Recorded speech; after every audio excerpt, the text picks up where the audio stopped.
तो पहला 4 मार्क वाले कैटेगरी का क्वेश्चन बता दो। क्वेश्चन नंबर कितना है वो क्वेश्चन बैंक में? क्वेश्चन नंबर 4th क्वेश्चन, ठीक है। क्वेश्चन पढ़ो क्या है? waves produced by two vibrators in a medium नहीं पढ़ना है इसको देखो sir. waves produced by two vibrators waves produced by two vibrators two vibrators in a medium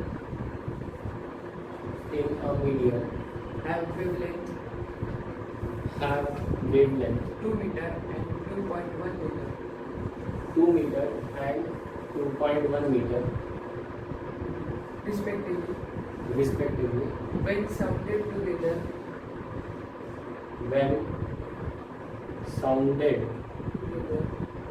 together they produce 8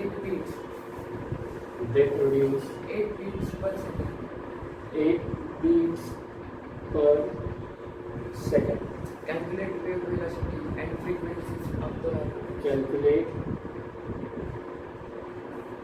का है wave velocity velocity and frequencies of the vibrators and frequency of the vibrator। ठीक है, बड़ा सा question important लग रहा है देखने से। चलो करते हैं कैसे करना है देखो। Waves produce by two vibrators in a medium of wavelength. अपने को दिया क्या है? वेवलेंथ दिया है, तो पहले तो गिवन डेटा लिखेंगे हमेशा की तरह। गिवन डेटा लिखते चलते हैं, लिखते जा आराम से। सो गिवन डेटा क्या दिया है अपने को? लैम्डा 1 दिया है। वेवलेंथ का सिंबल क्या है? लैम्डा ना। तो लैम्डा 1 कितना है? 2 meter 2 मीटर। लैम्डा 2 कितना है? 2.1 metre. When sounded together they produce 8 beats। 8 beats मतलब क्या दिया? बीट फ्रीक्वेंसी दिया होगा, है ना? बीट फ्रीक्वेंसी मतलब क्या होता है? दोनों फ्रीक्वेंसी का डिफरेंस, और इसमें भी बड़े में से छोटा माइनस करना होता है। So this is beat frequency n1 minus n2। कितना दिया हुआ है? 8 बीट्स दिया है पर सेकेंड। याद रखो बीट फ्रीक्वेंसी क्या होता है? n1 माइनस n2, जिसमें बड़े में से छोटा माइनस करना है, इसलिए मैंने 2 वर्टिकल लाइंस किया है। मॉड मैग्नीट्यूड, ठीक है, बड़े में से छोटा माइनस करना है, ये याद रखो। और क्या बोला है? बीट दे प्रोड्यूस 8 बीट्स पर सेकंड। कैलकुलेट वेव वेलोसिटी, अपने को क्या निकालना है?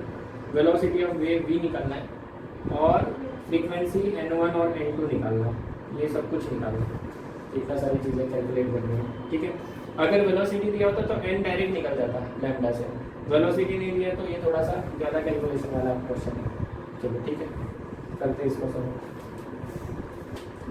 गिवन डेटा लिखा सभी ने? चलो अब क्या करें? क्वेश्चन लिख लो ना, क्वेश्चन लिख लो, फिर बाद में रिवीजन के पता नहीं चलेगा, बार बार PDF खोलना पड़ेगा, उससे अच्छा क्वेश्चन लिख लो, है ना?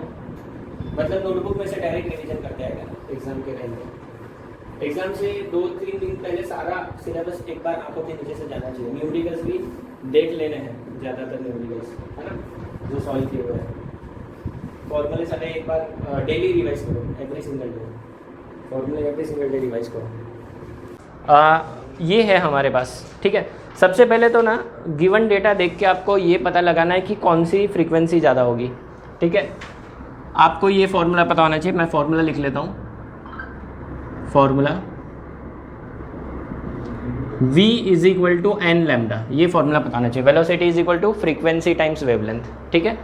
This implies lambda is inversely proportional to N, या फिर N is inversely proportional to lambda. समझ में आ रहा है क्या?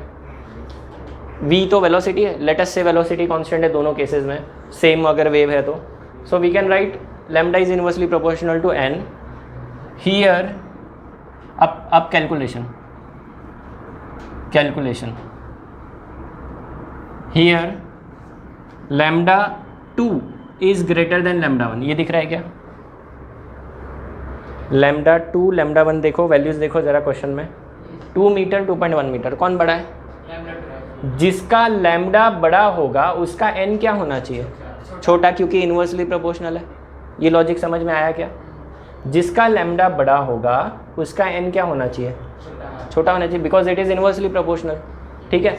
सो दिस इम्प्लाइज N2 क्या होगा, λ2 बड़ा है, N2 क्या होगा, छोटा, किससे, N1 से, तो बड़ा कौन है, N1, सो N1 बड़ा है ना, N2 छोटा है, N1 बड़ा है, सो देयरफॉर बीट फ्रीक्वेंसी को हम लोग अब क्या लिख सकते हैं, अब ये फॉर्मूला की ज़रूरत नहीं है, अब क्या लिखेंगे, बीट फ्रीक्वेंसी के लिए बड़े में से छोटा माइनस करना है, बड़ा N1 है माइनस छोटा क्या है, N2 इज इक्वल टू कितना, 8। अब N को हम लोग लिख सकते हैं क्या, N को क्या लिख सकते हैं, इधर देखो V बाई लैम्डा लिख सकता है, so therefore V by lambda 1 minus V by lambda 2 is equal to 8, ठीक है, V कॉमन आ जाएगा, 1 by lambda 1 minus 1 by lambda 2 equal to 8, values डाल देते हैं, 1 बाई लैम्डा 1 कितना है 2, लैम्डा 2 कितना है 2.1, मीटर में है तो कन्वर्ट करने की ज़रूरत नहीं है, दिस इज़ 8। तो मुझे बताओ इसमें से V निकल जाएगा क्या, एक ही अननोन है, बाकी सब वैल्यूज़ है, तो बस कैलकुलेशन बचा, क्रॉस मल्टीप्लाई करके करेंगे, एलसीएम नहीं आएगा, 2 और 2.1 है, क्रॉस मल्टीप्लाई करेंगे इसको, सो V 2.1 माइनस 2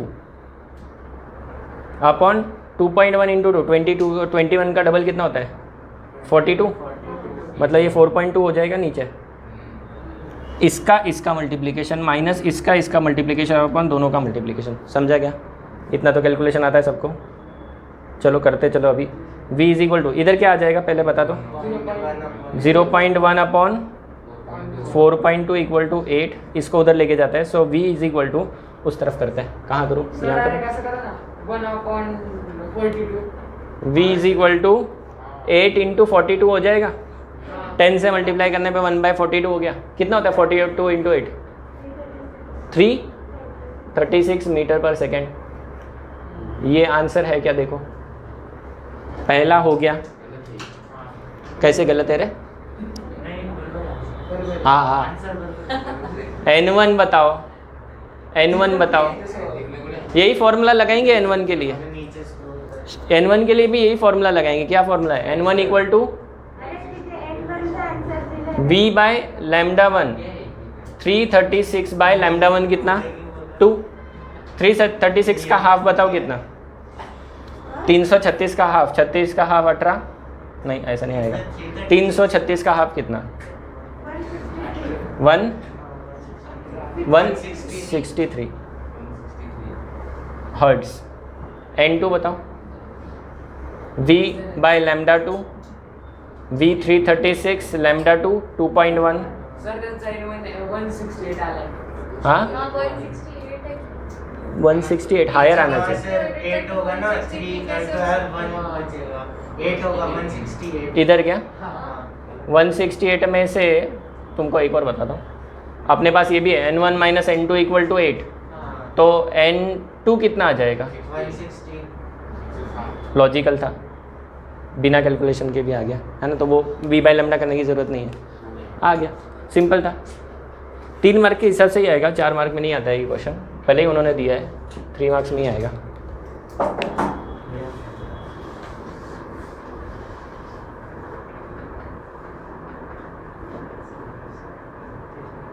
क्वेश्चन पढ़ तो ज़रा, 1 मिनट रुक जा,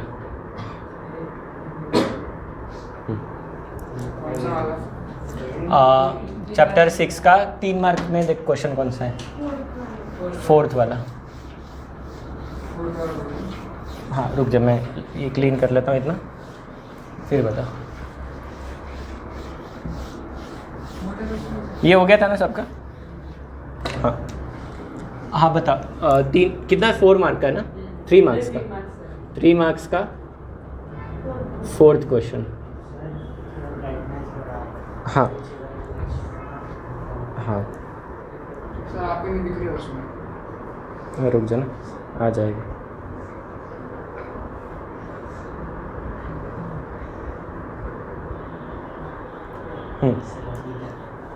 ठीक है बता, two wires of same material and same cross section are stretched on a sonometer, थोड़ा धीरे, 2 wires of same material same material and same cross section and same cross section are stretched on a sonometer, are stretched on a sonometer, One wire is loaded with 1 kg one wire is loaded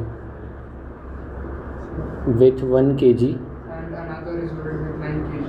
another is loaded with 9 kg. The vibrating length of first wire is 60 centimeter.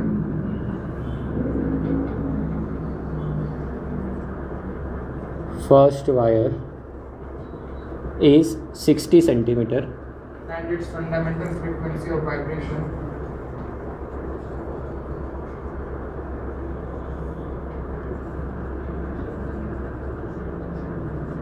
is the same as that of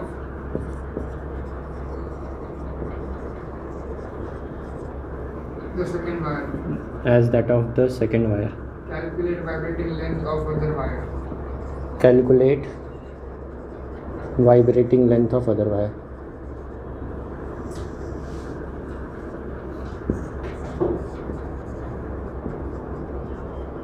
ठीक है, देखते हैं question में क्या पूछा है.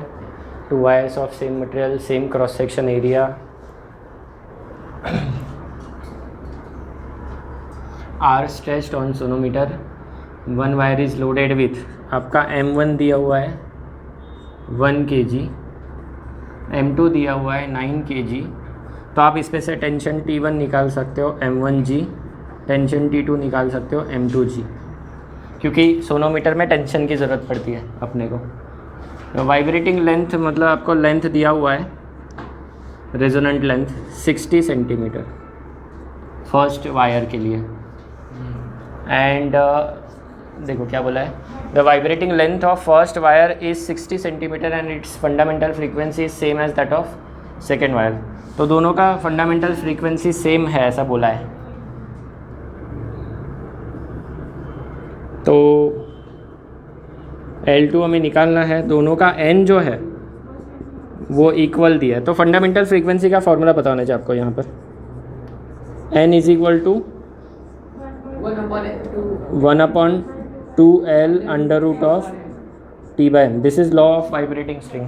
ठीक है, इसमें क्या क्या डेटा है पहले देख ले. L1 L2 निकालना है. ठीक है, T दिया हुआ है अपने को, T1 T2 अलग अलग दिया है. M जो है दिस इज़ लीनियर डेंसिटी, ये वायर के थिकनेस पे डिपेंड करता है, मटेरियल पे डिपेंड करता है, जो कि सेम दिया है.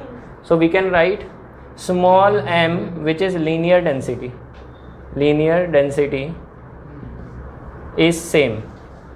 ठीक है, ये सेम है दोनों के लिए.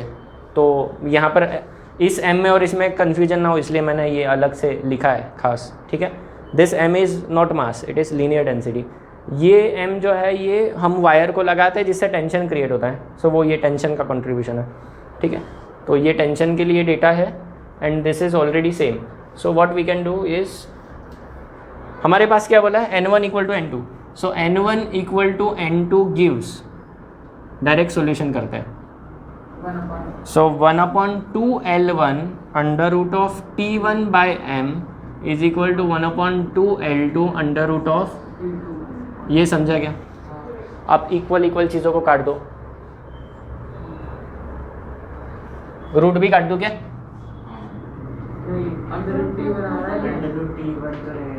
T1 upon L1 square equal to T2 upon L2 square, ये समझा क्या. मैंने क्या किया, ये कटने होने वाली चीज़ें तो डायरेक्ट कट कर दी. ये रूट में है और ये भी रूट में, तो मैंने स्क्वायर भी कर दिया. तो दिस बिकम्स T1, ये L1 स्क्वायर हो गया, ये हो गया T2, ये L2 स्क्वायर हो गया. आप क्या करेंगे, वैल्यूज डालेंगे और आंसर आ जाएगा. T1 इज़ M1G, वैल्यू डाल दूँ क्या, 1 × 9.8, ये T1 हो जाएगा. T1 क्या है, M1G है, M1 1 है, तो 1 × 9.8, इधर ही कर लो, इधर ही कर लो. 1 × 9.8 न्यूटन, टेंशन हमेशा न्यूटन में होता है. ये भी इधर ही कर लो, कितना हो जाएगा, 9 × 9.8. और इधर क्या करेंगे, L1 है 60, वो मीटर में चाहिए, ये 60 मीटर में चाहिए. कितना मीटर हो जाता है, 0.6 मीटर लिख दो. 0.6 का स्क्वायर वो कर सकते हो, 10⁻² भी कर सकते हो चाहिए तो. T2 कितना है, 9 × 9.8 अपॉन L2 कितना है, L2 निकालना है और उसका स्क्वायर है, याद रखो. अब क्या करें, अब बस आ गया अपना आंसर आ जाएगा। L2 square is equal to, इसको इधर ले लिया, इसको इधर ले लिया, सो 9 इंटू 0.6 इंटू 0.6 मतलब 0.6 का स्क्वायर। और कुछ बच गया क्या? आ गया 1.2 9 into 1.2 36 इंटू 9 है ना, ये 36 हो जाएगा ना, 36/100 हो जाएगा ये। 9 चौक 36 9 बजे 45 नहीं सॉरी 9 छंग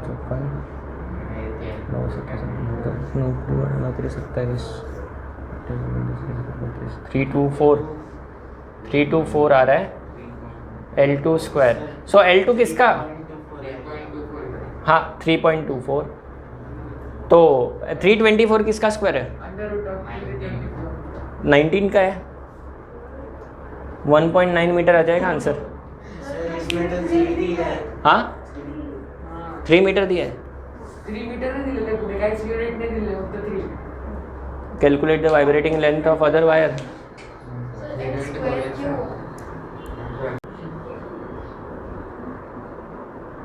चलो नेक्स्ट क्वेश्चन बताओ मुझे। 4th हो गया ना, 5th क्या है? एक मिनट मार्कर कुछ गया। हाँ क्या लिखा है क्वेश्चन में? द इक्वेशन ऑफ SHPW मतलब सिंपल हार्मोनिक प्रोग्रेसिव वेव। हाँ y is equal to sin π/2 काय काय काय परत है 4t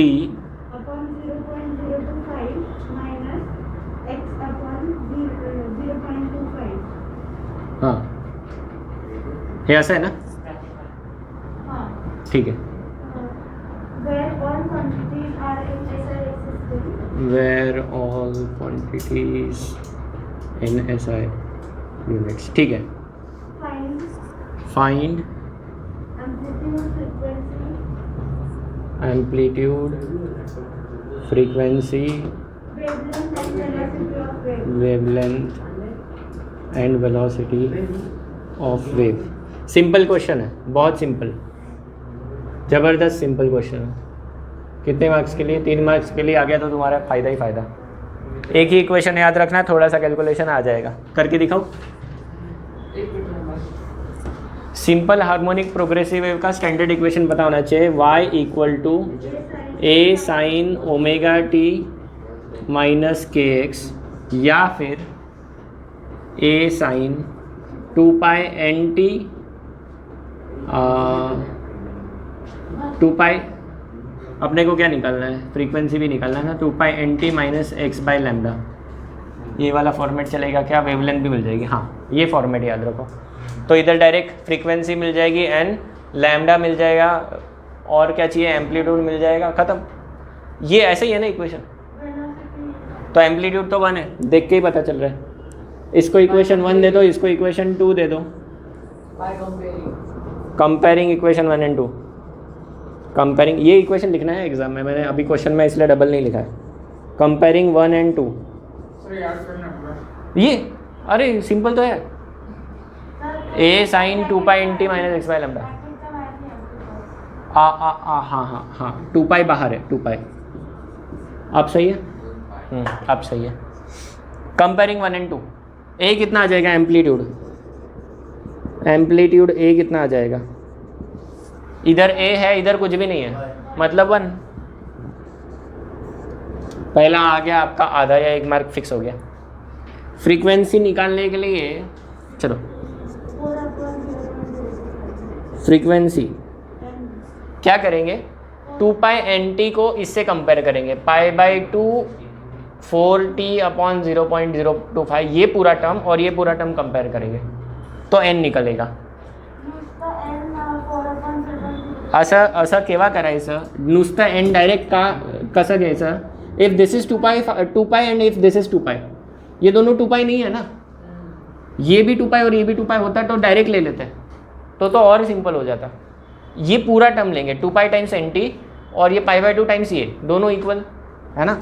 सो 2 पाई टाइम्स NT, इसका टर्म उधर कौन सा टर्म आ जाएगा, पाई बाई 2 टाइम्स 4T अपॉन 0.025। ये समझा, ये स्टेप बहुत ज़रूरी है। ज़्यादातर बच्चे क्या गड़बड़ करते हैं, एग्जाम्पल ऐसे रहता है ना 2 पाई दोनों तरफ रहता है, तो ये डायरेक्ट लिख दिया, तो वो डायरेक्ट तब लिख सकते हैं जब ये 2 पाई है, नहीं है तो फिर डायरेक्ट मत लिखो।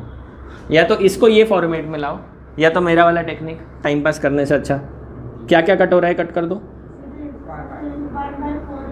n इज इक्वल टू ये 1/4 हो जाएगा, वो 4 कट हो जाएगा,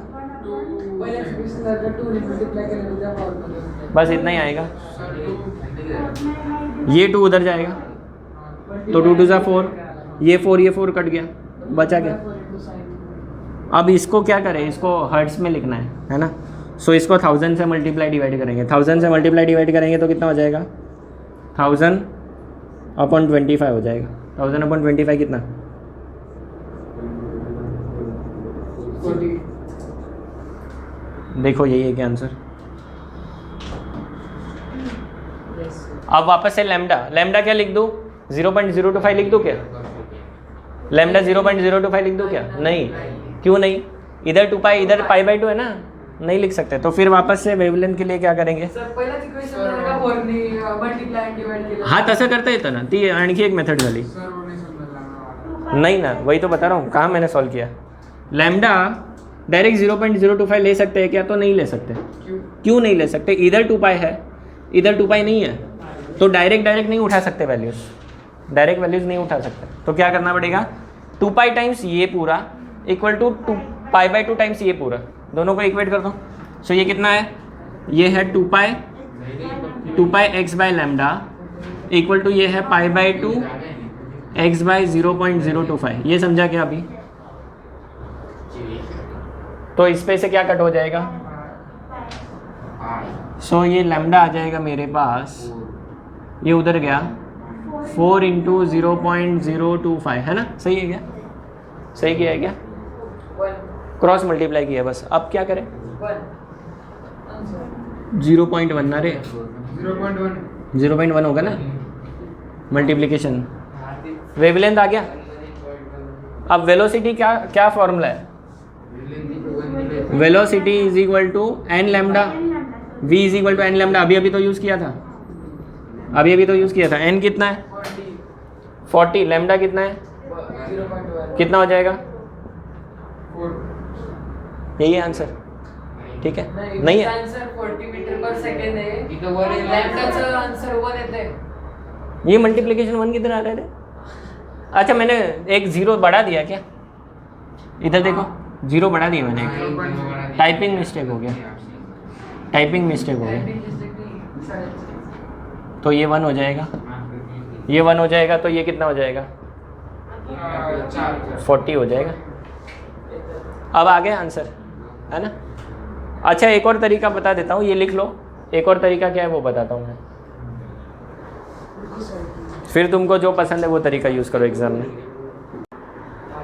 इसी क्वेश्चन को करने का एक और टेक्निक है, sine pi by 2 4t upon 0.025 minus x upon 0.25। ये इक्वेशन है उन्होंने दिया हुआ, इसको ये फॉर्मेट में लिखना है, ये पहला टास्क है, ठीक है। तो इधर a नहीं है, a की जगह अपन 1 डाल देंगे। साइन मुझे इसको 2 पाई करना है, 1/4, तो इसको मैं 2 से मल्टीप्लाई कर रहा हूँ, 2 पाई तो सर खालच्या 2 ने कट होऊन झाला तो 1/4। ये 2, अच्छा ठीक है 4 से मल्टीप्लाई कर दो, ठीक है। 4 से मल्टीप्लाई करेंगे तो कितना हो जाएगा, 2 हो जाएगा। 4 से इधर मल्टीप्लाई किया है डिवाइड भी करना पड़ेगा, तो इधर 4 से डिवाइड भी हो जाएगा।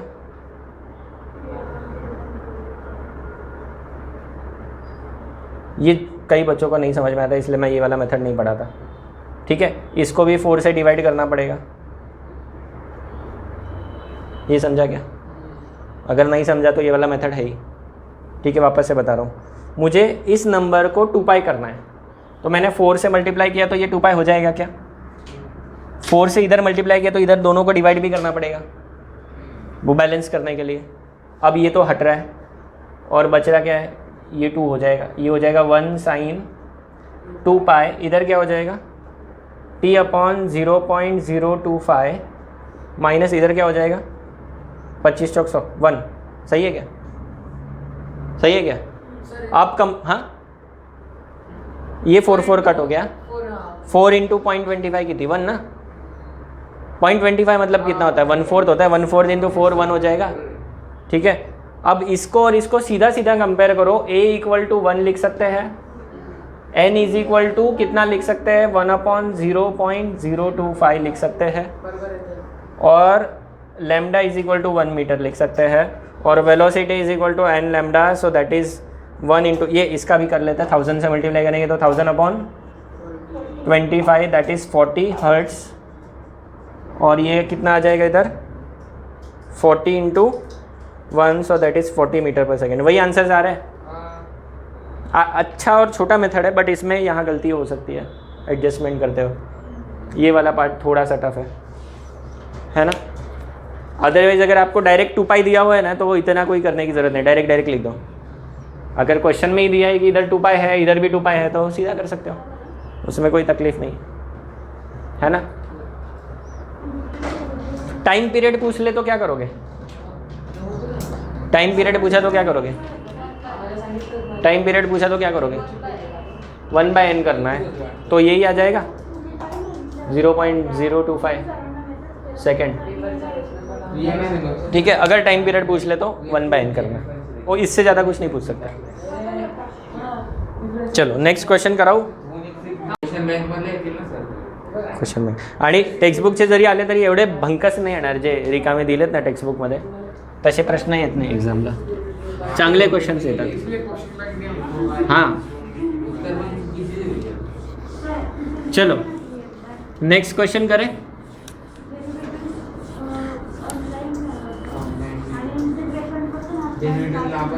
ये जो मैंने अभी 3 मार्क वाला करा है ना इक्वेशन का, वैसा क्वेश्चन कभी कभी MCQ में भी आता है 1 मार्क के लिए। ठीक है, सिर्फ चारों चीज़ें नहीं पूछेंगे, आपको लैम्डा पूछ लेंगे या फ्रीक्वेंसी पूछ लेंगे, इक्वेशन दे देंगे, फ्रीक्वेंसी पूछ लेंगे, तो उसमें ये वाला जो मैं शॉर्टकट टेक्निक है ना, वो ज़्यादा आपका टाइम बचाएगा MCQ में।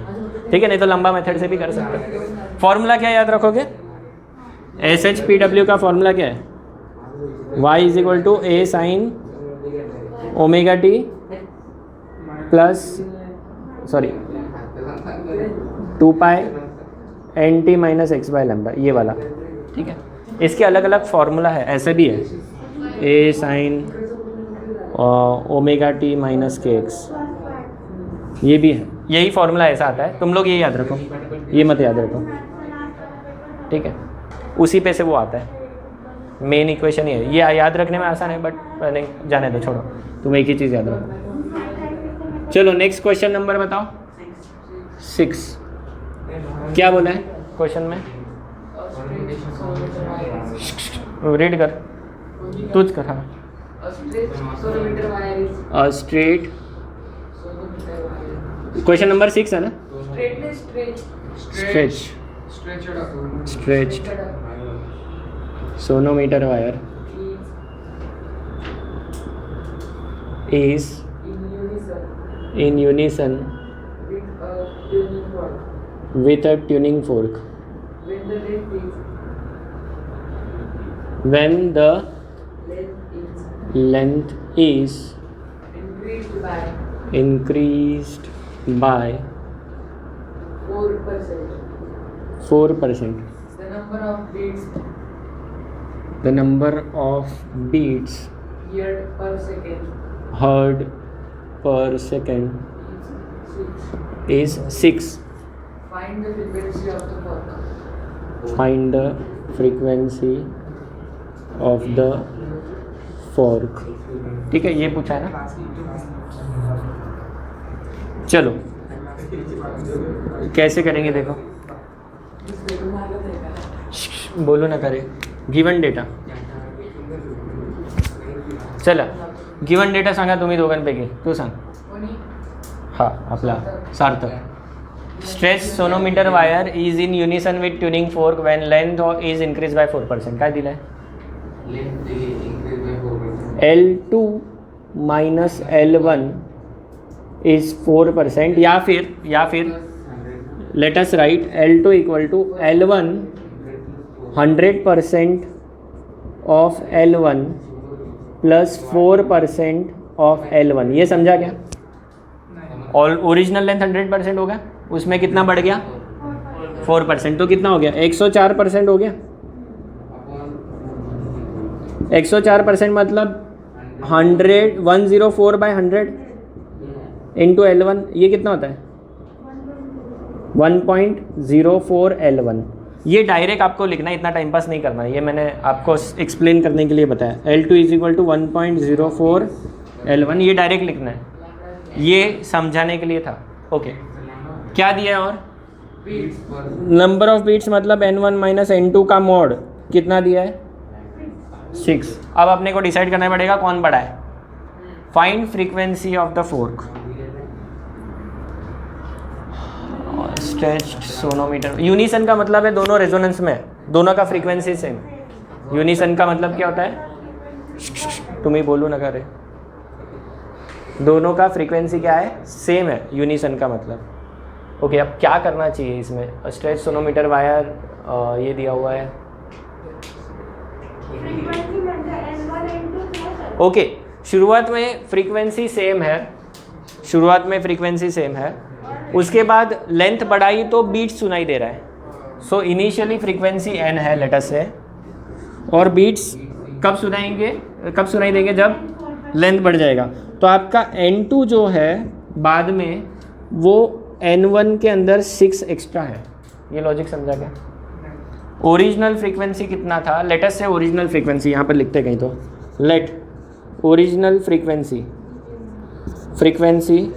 ऑफ फोर्क का ओरिजिनल फ्रीक्वेंसी कितना है N1 है, लेटर से N1 लिखो या N लिखो, जो भी लिखना है लिखो, ठीक है।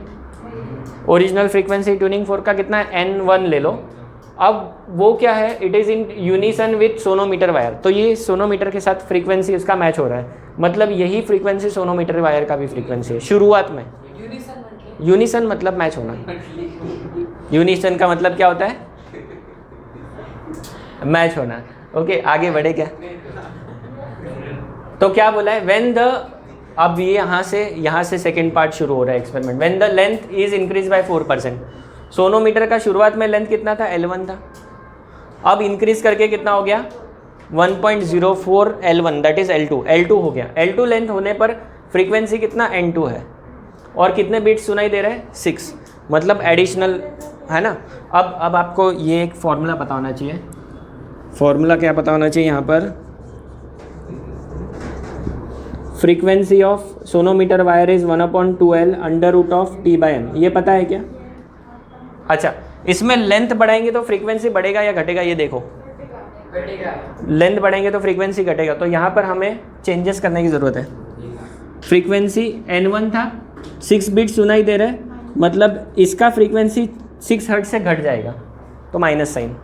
ये लॉजिक समझा मैंने, माइनस क्यों दिया प्लस क्यों नहीं दिया, है ना, क्योंकि दोनों पॉसिबिलिटी है, प्लस भी हो सकता है माइनस भी हो सकता है, तो माइनस क्यों दिया, लेंथ बढ़ रहा है ऐसा बोला है उन लोग ने।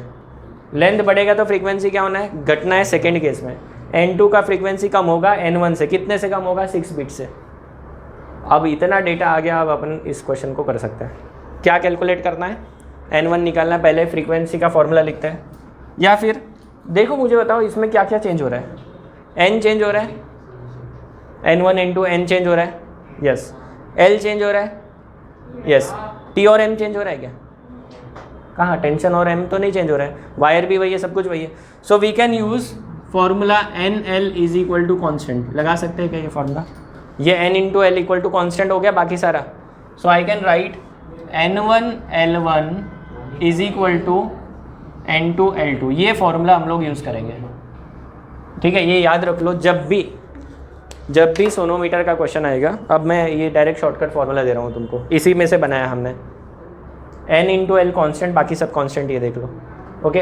तो फॉर्मूला क्या है, जब फ्रीक्वेंसी चेंज होगा सोनोमीटर वायर में और लेंथ चेंज होगा, फ्रीक्वेंसी और लेंथ चेंज होगा, बाकी सब कांस्टेंट है, तो ये फॉर्मूला लगाना है N1 L1 equal to N2 L2। ये क्लियर है। तो इस क्वेश्चन में दिख रहा है हमें फ्रीक्वेंसीज चेंज हो रही है N1 और N2, और लेंथ भी चेंज हो रहा है L1 L2, मतलब ये फॉर्मूला चलेगा। ठीक है, आप वैल्यूज डालते हैं डायरेक्ट। N1 कितना है, N1 है L, कैलकुलेशन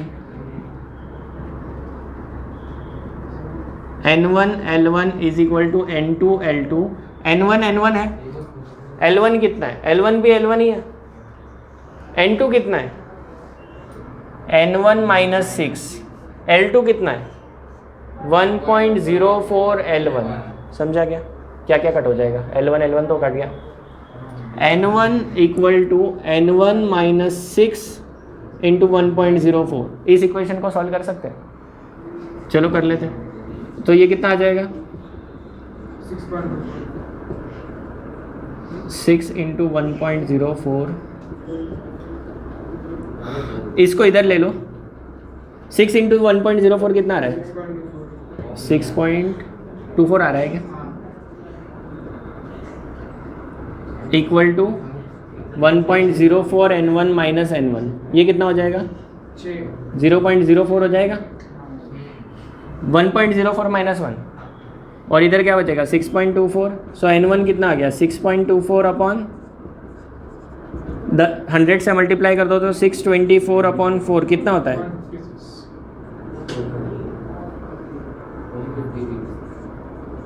यही है क्या आंसर,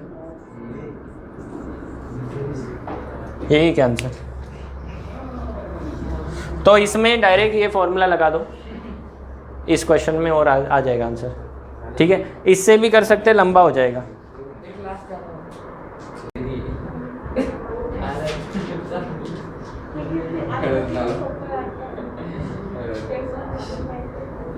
चलो क्वेश्चन बताओ, 2 मार्क्स। हाँ बोलो।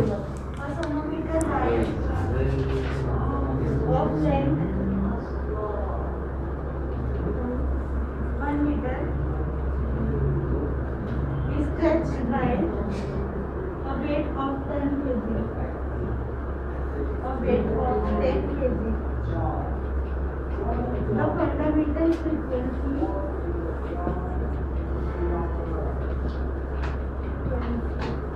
of vibration is 100 Hz.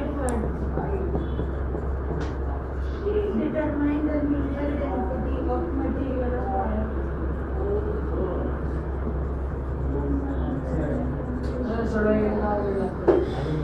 Linear density of material of wire.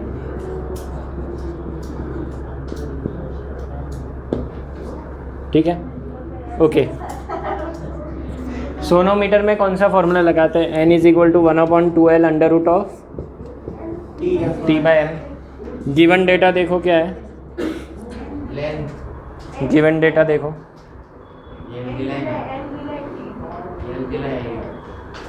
Given डेटामध्ये दिलेला आहे L 1 मीटर, और क्या दिया है M ये कौन सा है, ये वाला M है क्या, नहीं। तो इधर हम लोग टेंशन लिखेंगे mg that is 1 into sorry कितना 10 इंटू 9.8, ये समझा क्या 98 न्यूटन, ये समझा क्या, ये समझा क्या सबको। टेंशन mg है, m कौन सा ये लेना है 10 इंटू जी 9.8, ये आ गया 98 न्यूटन, ये आ गया। स्मॉल m नहीं दिया है, स्मॉल m क्या होता है, ये कन्फ्यूजन नहीं करना है। स्मॉल m यहाँ पर लीनियर डेंसिटी है, नहीं राव दिया, हाथ राव दिया। ओके, फ्रीक्वेंसी दिया हुआ है कितना 100 हर्ट्ज। ये याद रखो, ये फंडामेंटल फ्रीक्वेंसी का फॉर्मूला है। मल्टीपल्स होंगे तो वायर के केस में कौन से मल्टीपल्स होते हैं वो याद कर लो, इवन होते हैं, ऑड होते हैं या सारे होते हैं, उस हिसाब से वहाँ पर फैक्टर भी आता है। ठीक है, आपको वैसे है नहीं वैसे क्वेश्चन, अगर आ गया तो वहाँ पर आपको दिया रहेगा सेकेंड हार्मोनिक, थर्ड हार्मोनिक तो 3 times, fourth harmonic 4 times and so on. आप क्या करें, स्मॉल m निकालना है, देखो तो सारा डेटा दिया है, वैल्यूज़ डालो आंसर आ जाएगा। चलो करो मेरे साथ, साथ में करो। n is equal to 100 equal to 1/2L1 है, अंडर रूट में t कितना है 98, m अपने को निकालना है। So this will be 200 equal to root में 98 बाय एम, स्क्वायर करेंगे तो 4 के 4 0 हो जाएंगे, 98 बाय एम। ये क्या किया हमने, स्क्वायर किया है, स्क्वायरिंग। सो एम आ गया 98 अपॉन 4 को 4 0। अब ये डिवीजन कर लो, ये 0 पॉइंट समथिंग आएगा, 0.00245। 0.00245। रूट भी स्क्वायर कर दिया ना मैंने, रूट हटा दिया मैंने डायरेक्ट। इसका यूनिट आता है किलोग्राम पर मीटर, यूनिट भी याद रखो। आंसर चेक करो तो 0.0225 10 raised to 4